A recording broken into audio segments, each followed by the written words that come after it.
Lightning like Steve McQueen. I'm in the fast lane when the light turns green. And I built tough, I ain't nothing but grit. Cause I made rugged blood, sweat, and spit. Yeah, like a horse I fly. Better push yourself in for a bumpy ride. I like to play hard, but I work harder. And I weather the storm cause I'm built stronger. Hey guys, before we jump into the episode, I wanted to let you know it is brought to you by Denim. As a business owner myself, I personally know the importance of financial stability and preserving cash flow to help navigate through any freight market. With Denim's comprehensive service offering, you now have an all-in-one financial partner whose platform includes factoring, payments, freight audit, document collection management, and analytics, which help keep your business financially healthy and increase your team's time to focus on revenue-producing activities. You can also take advantage of Denim's free credit check, which they perform on all of your customers. And Denim will proactively reach out to you if they spot any signs of credit deterioration. Finally, Denim always pays your carriers first. As a broker, this is imperative to preserving your credit score in the market, which ultimately helps you become a broker of choice to your carrier partners. Are you ready to learn more? Visit denim.com to schedule a demo today. Just do me a favor and let them know that the Freight Coach sent you. This episode is brought to you by SPI Logistics, the premier freight agent logistics firm in North America. For over 40 years, SPI has been diligently building the most successful freight agent network to provide first-class relationships for our shippers, receivers, and carrier partners. We are more than another transportation network. We are a dedicated team of professionals united by one singular purpose, and that is to expedite our agents' success. All of our agents are set up for success on day one, as they are provided with a full suite of support staff that is ready to assist them with everything from after-hours emergencies to financial and administrative needs on a no-fee basis. This way, you can focus on continuing to grow your business. There is no financial risk to start, and you have the ability to earn up to 75% in commissions. If you are looking to take control of your financial future and build your business with the backing of one of the most successful logistics firms in North America, visit www.spi3pl.com to learn more. Do me a favor and let them know that the Freight Coach sent you. What is up, ladies and gentlemen? We are back. We are live. It is a Freight Coach podcast, the top podcast in transportation, coming to you guys every single weekday, 8:30 a.m. Pacific, 10:30 Central, to break down some industry headlines, but most importantly, provide some actual insight into what you can do with all of this information. If this is your first time tuning in, welcome. This is the real side of freight, ladies and gentlemen. And I say that before every single show. And what I mean by that is I only speak with transportation professionals, because at the end of the day, I want to talk to the right individuals who have done what you're looking to do or who are currently doing what you're trying to achieve, so you can take that information, apply it, utilize it, and see a meaningful difference in your business and your life. Corey Buchan, happy Monday. Dylan Turner, good freaking morning. Happy Monday. Time to win. Both coming in over on YouTube, you guys, because I go live on YouTube. I go live on LinkedIn and Facebook as well, because I refuse to pay for Twitter, but that's a story for another day. I got a very special guest for you guys here today. It's Nostalgia 101. He's a really good friend of mine. He was the first person who actually agreed to come on this podcast that I decided to start out of my bedroom 4 years ago, and I had no idea what a podcast was. And he excitedly said, yeah, absolutely, I'll come on your podcast. So I have my inaugural guest, Mr. Trey Griggs, coming back on the show. Trey, let's go.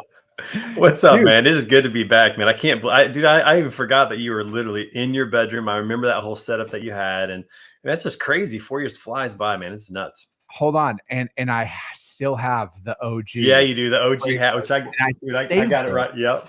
I saved it. Hold on. I'm putting this back on right now. I was going to say, I shouldn't be the only one wearing a hat. You should have a hat on right now. I mean, it is the OG Freight Coach hat.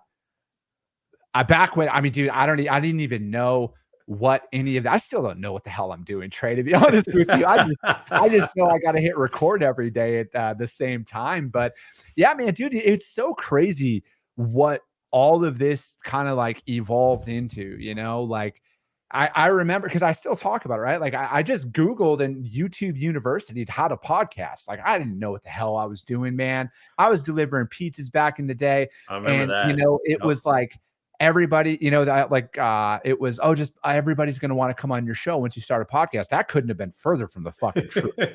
Nobody wanted, because like people are like, who the hell are you, man? Like I don't even know who you are. But you were just like, yeah, I'll come on.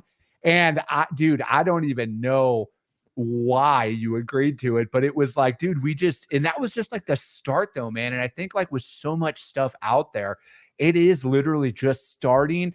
And like the only thing I'm certain about in business is you have to make two decisions. A, you just have to start. Like nobody knows what's going on. You just have to start. And then B, you just have to have such a belief in just figuring it the fuck out. Like, and you have to do that every single day, sometimes every single hour as the day progresses. You just have to figure it out. Yeah. Well, dude, I remember, the reason why I'd agreed to come on your show is because I wanted to support you, man. Like, I just believed in you and what you were doing. We became really good friends, and I knew that you were hustling. I knew you were working hard. And I was like, yeah, I mean, if that helps you in any way, which I don't know if that helped at all, but it was fun. But we had a good time. We didn't know what we were doing. Who cares? I don't even know if anybody watched that show too much, but at the same time, it was the start. And that's something I've always noticed about you and have been, incredibly respectful of, is the fact that you're a man of action. Like, it's not about just talking, it's about doing, and you just have to do it. And a lot of times you figure it out along the way. And, as far as belief goes, dude, I bought this because I love this. I got into Ted Lasso a couple years ago. So I bought this sign, and it sits on my desk every day because everything starts with belief. And I remember you used to always say, if I don't believe in myself, who's going to believe in me? I mean, I got to believe in myself first. And so I never forget that. But man, you're a man of action. And I was so excited to help you out. So that's it. Dude, you're right, man. We didn't know what the hell we were doing. No. And I remember it. We got 115 downloads in my first month in total in the first month. And that was like 4 episodes released and everything. And it's like, it's crazy because like now I can get that in like 30 minutes and stuff like that, So wild. It is crazy with that though. And, I just look at it as I just knew that I didn't want to work for anybody ever again. I knew that in that moment. That was the only thing I was certain of back in 2020 was that I wanted to do this for myself. I didn't know what this was. I just knew that I just couldn't fucking work for anybody ever again.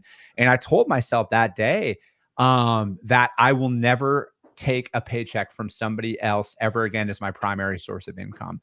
And I was like, I am going to write my own path. I'm going to do that. And it's funny, I'm listening to Shoe Dog right now, Phil Knight, which highly, highly recommend everybody read. But, he had said, and it was in the chapter I was listening to this morning, he had said, he was just like, I didn't know what I wanted to build. I just knew I wanted to be able to point at something and say, I built that. And that hit like so far, bro, that was like, that was the one line that hit me. It was like, and still to this day, like, I just know I want to be able to look at something one day and say, I fucking built that. That's like kind of my big driving force behind a lot of that. And I think that, because it's like, but it's also knowing what you want to. And that takes a long time because I think, in today's day and age, a lot of things is over glorified. It makes it some people want to make it look so easy and everything else. But I think the sooner you can get to, this is what I actually want with my life, and then you just commit to that. I think that is like, I don't know, that's one piece of advice I feel comfortable giving out there because like, I don't want to ever come across as like trying to be a guru because I'm not. Like, I'm just a regular dude who's just fucking trying to figure out my life. But I know that the sooner you can find out what it is that you want, and it might be, I want to build the largest this, or you know what, man, I just want to build like a little lifestyle company where I can go out and live my life and be happy. Like the sooner you can come down to that, man, I think a lot of this just becomes a lot more easy because there is so much existential pressure that's out there in today's day and age of, oh, I have to be this. No, you don't. You just have to be. And it was like, for me, man, it's like, I just want to be a good husband and a good father. Ultimately, I don't fucking care what anybody else thinks. As long as my wife still loves me and my son still like respects me as his dad and doesn't think I'm just some piece of shit. Like, that's like my ultimate thing for me. That's like what I'm ultimately concerned about. Yeah. And to go back to what you said about being able to point to something and say, I built that. I think that resonates in the heart of a lot of people. And it's just hard. It's hard to get started. Some people get in their own head, they get in their own way. But I think that's a part of the Imago Dei of like, having the image of God in us is we want to create something from nothing. We want to create something that didn't exist. And we want to just like have the pride in saying that we did that. I think it's why we have families. I mean, a kid is somebody that was nothing and now is something. I mean, like, this is like who we are, writing a book, writing, music, creating movies, building a company. Like, these are all things that didn't exist and we want to create them. And so I think it resonates. It certainly resonates with me. It took me a little bit longer to get there than it did you. But at the same time, once you make that leap, you find out pretty quickly if this is for you or if it's not. And I'm with you. Like I don't have a desire to go back and work for anybody else again. Yeah. Not to say there's anything wrong with that. I just don't want to do that. I've just learned that about myself. I don't want to do that. It's like another thing that I think has kind of cleared up a lot in my head with a lot of this is I think ultimately, however big it gets, is I don't necessarily care as long as I can look back and be like, I did the best I could. Like I built the best company I possibly could, where like people are proud to work at. Our customers are proud to work with us. Our carriers are proud to work with us. And like, that's ultimately what it boils down to for me is, if it happens just to be the #1 transportation company in North American history, phenomenal. But I also ultimately just want to look back and be like, A, I built that, and B, this is the best possible company that's out there. And, I was talking with a really good friend of mine, Chris Brewer. He's the founder of River City Logistics, and he's become a really good friend of mine here. Yeah, I like Chris. He's a good dude. And him and I were talking about that, and he's phrased it in a little bit different way, but that's what kind of like resonated with me a little bit is like, man, I just want to build the best thing I possibly can. So, dude, we could just go on and on about this the whole time, but I know you got some other stuff you want to kind of really cover here. And first things I want to talk about is with ALS Foundation and what you got. So I'll stop here. You jump in, talk about what you got going on with that. Well, I appreciate you giving me the floor to talk about this because this is a really important thing for our family, something near and dear to my heart. And that is we're raising money for ALS patients. Let me give you a little background on this for those who just don't know. Most people do know about ALS, but maybe don't know some of the details and what it actually looks like when you have a family member that's diagnosed with ALS. 11 years ago, we were with an extended family member. We had a family member diagnosed with ALS. Her name was Joan Suker, my brother-in-law's mother-in-law. So a little bit extended to me, but we're all pretty family here in St. Louis. And she was diagnosed in, I think, 2011, 2012, somewhere around there. And then she lived 5 to 6 more years, 5.5 more years, something like that, which is a really long time actually for an ALS patient to live. And what we realized is how expensive it is to live with ALS and to eventually die with ALS. It's incurable. There's no cure for it.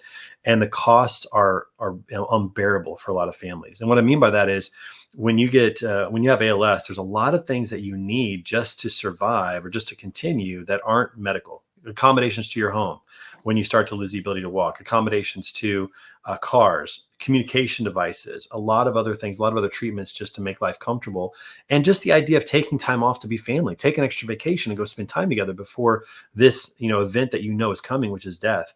And so it's a very expensive way to die. The average family will spend over 6 figures just living with an ALS patient. A lot of families go bankrupt over this. And so we started a fundraiser. We started a golf tournament back in 2012 to help us with, paying for some of the bills. And Joan was like, no, I don't want you to do this for me. I don't want it. Like, she was just like, I don't want the spotlight. I don't want help. Yeah. And finally the family convinced her, listen, this is beyond our financial capabilities. We need to do this. And she said, okay, you can do this as long as you keep doing it once I'm gone. So she passed away, I believe, in 2017. We've had a golf tournament every year. In fact, it's this Saturday is the golf tournament, the Suk Strong Foundation golf tournament, to raise money directly for ALS patients. All the money goes to ALS patients. This is a labor of love as a family. We don't have anybody that gets paid to do this. We have a 501c3, and we give away all the money to ALS patients right here in St. Louis. Last year, we gave away $60,000, which is incredible. We did a Tough Mudder in April last year. Word on the Street did, because I want to be part of this and make a contribution. We were very fortunate to be able to raise $12,000 last year to contribute to that $60,000, which was incredible. And this year we're looking to raise $10,000. If we get over that, obviously that's great. But we need everybody's help to do this. And so this is a tax deductible donation. It's a 501c3. And if you we have a link for you in that regard. But if you go to GoFundMe. It's the Word on the Street Charity Challenge. You can look it up that way and see that. But there's the link. It's going to be in there. If you guys are willing to make a donation, $5, $10, $25, $50, $1,000. If you're a company that wants to make a donation, we'd appreciate that. Anything to get us that number. Again, all this money goes to ALS patients and their families because it's just such an expensive way to die. And we experienced it firsthand. And so this is our way to give back. I love that. And I put that on the comments in YouTube. I'll upload it to LinkedIn after the show because for some reason LinkedIn doesn't allow me to post a link directly to it, but I will drop that in there. And it's situations like this. I mean, my family, my some of my personal stuff that I don't talk about a lot on social media, and like with a lot of this, a lot of it was a lot of the stuff in the last year that my nephew was alive, with a lot of the stuff that he had, and working with the Make-A-Wish Foundation to help raise money for that. And, these causes to me are like, ultimately, this is what I want to use this, and I don't even like using the term platform, but it is a platform. I like to use this platform for it's how do we help the collective community with all of this stuff? This isn't about what can I gain or what can Trey gain. It's how do we use what we've built to help give back to others around us. Both of us are proud men of faith. We both, that's initially kind of like what we connected over.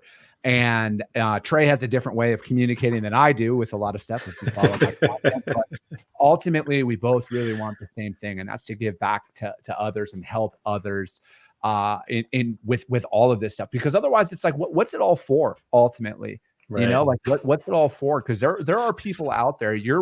Most individuals who listen to this, your worst day doesn't even compare to what some would consider their best day out there. The ability to just walk. Think about that. Like, there's individuals out there who would do anything to just walk again, or even move their extremities again. And we're out here complaining about, because the barista messed up my coffee order and shit like that, So it's like, I think like it's situations like this that where a lot of our perspectives do need to shift, because it's like, how do we give back? How do we help others? And how do we raise awareness to this? Because, I had our mutual friends at Bitfreighter on the show earlier this year, because they do a big ALS. Phenomenal golf tournament. Yeah. As well. And, I'm going to be doing another thing, kind of similar to this probably next month, just not with ALS, but with another organization that I hold dear to my heart, because it's like, we need to do stuff like that with it, man. So I'm glad, hopefully we can hit that 10. What are we at right now? We're at 600. We just started on Saturday. So we're 600 out of 10,000. Okay. Yeah, it's a week-long drive. I just want to do a focus, because sometimes when you draw them out too long, they just kind of lose their meaning. So it's just this week. We want to hit that 10,000 mark on Saturday. And so again, if you can make a contribution, share it with your network if you could out there, if you do make a contribution, because there are other people who are impacted by this who would be willing to give. And again, man, I'll tell you, it's the hardest and most fulfilling day of the year, because we invite an ALS patient that we've met in the past year to the tournament. We hand them a check. And the hardest thing is we know that check is just like a confirmation that they're going to die soon, because this is to help them with those end of life needs. So it's an incredibly tough day, but also incredibly powerful day, seeing community come together. The tournament gets sold out in 2 weeks every year. So they put it out there like in May, the registration for the tournament, and it's sold out right away. And so we have tremendous support. A lot of people really helping out. And so anybody that knows me and is connected with me in any way, or even if you're not, just want to help out, we really appreciate all the support and all the help to do that. We'd love to hit that before Saturday, but if we hit it Saturday, that's fine too. No, and I think it's also important to note, like, a dollar does go a long way, and it doesn't matter what time it is out there, don't just if whatever you can give is appreciated, exactly. And it really is, because those things add up. It's just like with anything, right? You got to start with one, and then one turns into two, and so on and so forth. And that's just how everything compounds up and is built. And I just feel like there's, some people think like, oh, I could only give $1, but that dollar could lead doesn't matter so much more than that out there. Yeah, just stacking up donations. That's what we're trying to do this week. And again, just trying to help out. You're not going to get anything in return. There's no sticker coming your way. Unfortunately, you don't do that. It's everything goes to the patients. And so again, if you just have in your heart to do that, we love your support on that. No, absolutely, man. So, dude, as this year has progressed for a lot of us, in the industry as a whole and everything else, man, I think that, because it's conference season right now is like kind of the official kickoff about what's really going on out there. What's up with beta right now, man? What are you guys really attacking right now with your customers and everything else? Yeah, I mean, it really is about driving sales and creating opportunities, getting the most eyeballs looking your way. I mean, it's a component of brand building, marketing, and sales. And in my opinion, from where I sit, they all work together. I've worked at a lot of startups in my time and didn't have any of these, things in place, didn't have marketing in place, didn't have the CRM set up, didn't really have a brand built, didn't have a message, didn't really have a story to tell when you sat on a call. Everybody was kind of telling their own story, trying to figure things out, trying to make things happen. And it just doesn't build momentum. And so what we're doing is we're working with clients on a consulting basis. We're working with them on strategy, on go-to-market, on what their brand looks like, on what their brand represents. This is something I love talking about, as you know, because, like the polo that you have on right now probably costs $5 to make. I mean, it's a nice polo, but they just don't cost that much to make. And then you slap an Adidas logo on there, or Travis Matthew, or whatever brand you like. I don't know what you have there, but slap Under Armour. That's right. You're an Under Armour guy. You put Under Armour logo on it, and now that shirt is worth $40-$50 in a store, right? But then if you take that exact same shirt and you put the Freight Coach logo on it, now it's like worth $100. I mean, easily. And the only difference in those examples is the brand that's attached to the shirt. I like to go to golf tournaments like the Players Championship, or I go to Indianapolis 500 every year. And if I buy a shirt with their logo on it, it's significantly more. People will pay more. It has more value because of the brand. And I just think that companies don't realize the value of their brand. Companies that do understand it, like Freightvana, they're building a brand that's recognizable, that stands for something. There's other brands in the industry that have negative connotations that go along with it. And people don't understand the value of that brand and what it does for you, good or bad. And so we're helping companies with that. We're helping them with their creative elements of it. Social media is all about getting people to stop scrolling. That's all you got. You're trying to get them to stop scrolling and pay attention just for a second. You're trying to get them to look this direction when they've been looking this direction. Mm-hmm. And that's what marketing is designed to do, is just to get people to look. And then when they look, what do you give them? What value do you provide for them? And so it all works together. I hate the fact that sales and marketing is actually two words, because it really is one thing working together. I often challenge people with this. Try to sell something without doing any marketing. Try to sell something without a website. Try to sell something without a cold call or a cold outreach. Try to sell something without going to a trade show. Try selling something, without, having a logo. It's incredibly difficult. It's not impossible, but nearly impossible. I mean, you'd have to literally just I can't even think of how you'd sell without doing some form of marketing. Even going door to door, that's marketing. I remember when I got my first job door to door, the company that I worked for called themselves a sales and marketing agency. And I remember thinking to myself, this is stupid. We're just selling paper. We're a sales agency. And they said, no, we're a sales and marketing agency. And I finally figured it out, because the company that was having us go door to door was using their marketing budget on us, because we were now going and spreading the message about their company. And so I just like to challenge people with this all the time. You cannot sell anything without doing marketing, and your brand matters. So it's all about go-to-market strategy, and we're helping companies on the consulting side. We're helping them connect with the right vendors and people with areas of expertise to execute on a lot of those things, like social media managers, email marketing people, the best of the best. That's what we're doing.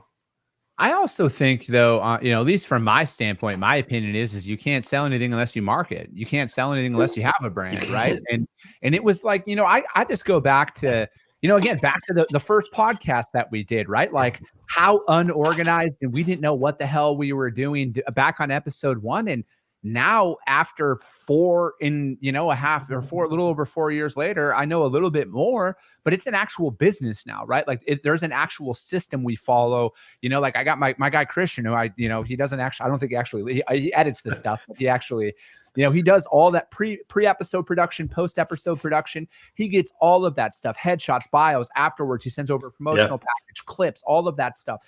That didn't happen until I sold myself by putting so many episodes out that I got my first couple of advertisers, and then, the camera got better, the mic got better, and all this stuff got better. And now it's an actual business, right? And I don't remember any promotional clips from that first episode. Dude, I know I got the audio around here somewhere.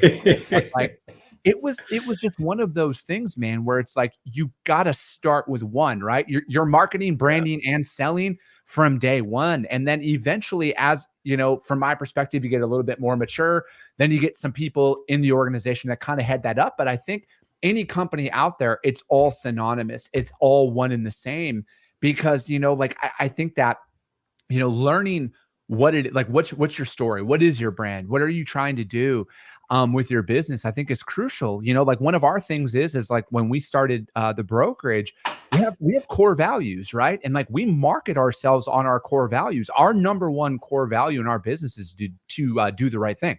Like that's not our best interest to do the right thing, but ultimately it is in the best interest of the brand long term to be known as like, hey, even when they fuck up, they do the right thing in those moments, and stuff like that. And it's like it's telling that story from day one. And then we market that out there to our target market. Like that's literally what we put out there in our promotional materials and stuff like that as we're going on and just kind of figuring it out. Yeah, and it just needs some time and consistency. Let me give you 3 areas where I feel like companies are missing the mark when it comes to their sales and marketing efforts. Number 1, I think that most companies don't take enough time to really develop their story of who they actually are, who they're talking to, what problem are they solving, and how to position themselves as the guide, not the hero. Your customer's the hero, not you. And people oftentimes get that wrong. They like to brag too much about how good they are, and they don't speak to the problems that their customers actually have. This is the reason why cable news has such good viewership, and now Twitter, is because they're talking to people about their problems, and that's engaging. And a lot of companies don't do that. Number 1. Number 2, I think companies spend too much and waste too much on trade shows in terms of they don't have a strategy for what they're doing. They're not really thinking through like how they're going to stand out. If I see another person at a trade show with a black polo on, all right, that everybody wears that. You're not going to stand out. That's why you have the orange shirt. Everybody knows who you are at a conference. I always wear jerseys now. I don't wear any polos anymore. I'm the jersey guy, and people see that. And so how are you going to stand out? What is that really going to look like? When people come up to you and say, oh, such and such company, what do you do? What are you going to say to them that gets them more interested in what you're doing and not just, oh, another elevator pitch? How are you tracking? How are you keeping track? How are you scheduling meetings ahead of time? Because that's where the real money is in the meetings prior. Are you spending too much money there? Should you exhibit? Are you sponsoring? What's going to give you the biggest bang for your buck? A lot of people just do it because they're supposed to, or they think they're supposed to. They don't have a real strategy. So that's number 2. Number 3, social proof. How do you get your customers to speak about you and your product or your service and build that social proof? Because I say this all the time. Your customers will always sell your product or service better than you. No offense. They will always sell it better than you because they have no agenda and they have used it. I think of it like this. Chris, if you and I were in Phoenix tonight and we decided to go to a new restaurant we'd never been to before, okay, we would never call the restaurant and say, hey, how do you cook your steaks? Are they pretty good? What's the salad like? Yeah. Is the macaroni and cheese, cheesy enough? You wouldn't do that. We'd go to reviews and we'd want to hear from people who actually ate the food. We would never call the restaurant and do that. And people don't think about the psyche of a buyer. And those are areas where I feel like they're missing out, a lot of companies, and they're just not taking advantage of opportunities they have for one reason or another. That's where we're helping a lot of companies in those areas. Now, I think that's very important, right? It is because like the proof is, I think ultimately, whether it's in freight or tech or anything, people don't ever want to be sold, right? Like I think that's one of the most, because selling is an art, right? Like that's why sales reps are the most highest compensated people in an organization, in most organizations, right? I can't speak for everybody, but because selling is an art, because everybody knows when they're getting sold to and nobody wants to get sold to, right? And it doesn't matter what it is. They want to buy. They don't want to get sold to. They want to buy. And I also think like in today's day and age, like selling is evolving at such a more rapid pace because it's not like you have to wait for your neighbor down the street to buy a new vehicle. You can find out anything you want about anything within the snap of a finger in today's day and age, right? So verifiable proof is out there. And when you can get your customers preaching for you, like, I mean, I always talk about green screens on the show. Yeah, green screen sponsors me, but like I actually use their product in my brokerage. I bid on freight with that and I see the ROI because, like, ironically, they sponsor me, but I'm their customer. So like I have to peel off a little bit, to use their stuff. But I do that because it's there.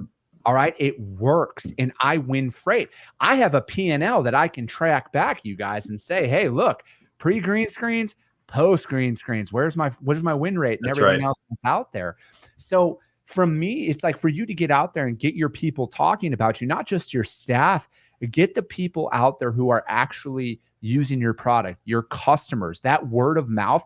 I still think today, right? Like, yes, I understand AI and all of this stuff is here and it's changing the landscape on things. I'm not saying that it's not, but I would also argue that if Trey comes to me as somebody who we talk, we're friends, if he says, hey, Chris, go get these Beats Fit Pro headphones. because Dude, they the are best so I've ever heard. I've never had anything like it. It's amazing. It's such a different, connects to my phone for like, if I did that, you'd be like, really? Oh, wow. Yeah, if I said that as opposed to, because he's got AirPods in right now, if he told me that over and I was deciding between AirPods and those, like, dude, I'm going to go with what my friend says.